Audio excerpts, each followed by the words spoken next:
May isang ale na kilalang mahilig magkalat ng tsismis. Isang araw, may narinig siyang usap-usapan tungkol sa isang binatang nagngangalang Miguel na isang mabuting tao at masipag na manggagawa. Ngunit dahil sa inggit o kung anong dahilan, ipinakalat ng ale ang isang mapanirang kwento na si Miguel ay isang magnanakaw. Mabilis na lumaganap ang balita. Ang mga tao sa baryo ay nagsimulang umiwas kay Miguel at ang iba ay tinitignan siya ng may pagdududa. Kahit wala siyang ginagawang masama, pakiramdam niya ay para siyang kriminal na hinuhusgahan ng buong bayan. Dahil dito, nagsagawa ng investigasyon ang mga pulis at napatunayan nilang walang katotohanan ang tsismis. Gawa-gawa lamang ito ng ali.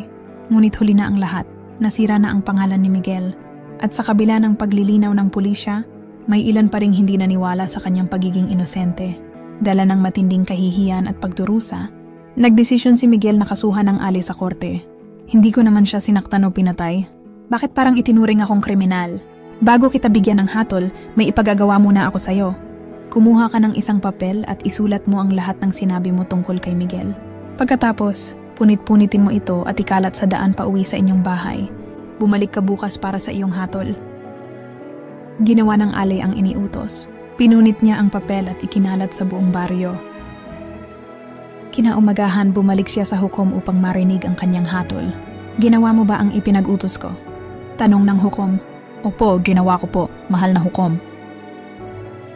Mabuti, ngayon naman, nais kong gawin mo ang isa pang bagay. Balikan mo ang lahat ng papel na iyong ikinalat at pulutin mo itong muli. Nagulat ang ale at nagprotesta. Imposible po, tinangay na ito ng hangin, baka may ibang nakapulot, o baka hindi ko na makita ang iba. Ganyan din ang epekto ng tsismis. Kapag naikalat mo na, hindi mo na ito mababawi. Hindi mo alam kung hanggang saan ito aabot, kung sino ang maniniwala, at kung paano nito masisira ang buhay ng isang tao. Ang tsismis ay parang piraso ng papel na ikinalat sa hangin, hindi na ito maaaring bawiin. Ang paninirang puri ay maaaring makasira ng buhay ng isang tao kahit wala itong katotohanan. Mas madaling sirain ang reputasyon ng isang tao kaysa itama ang maling kwento tungkol sa kanila.